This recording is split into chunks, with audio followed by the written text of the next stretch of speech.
tọ́ àgbọn ń sẹ́ òyìn ń sẹ́ ojú olóko sì rèé kúndùkúndù.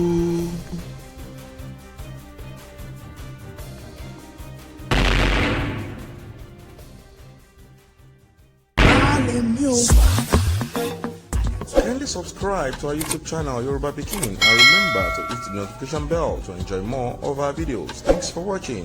Bye. Ó dàbọ̀.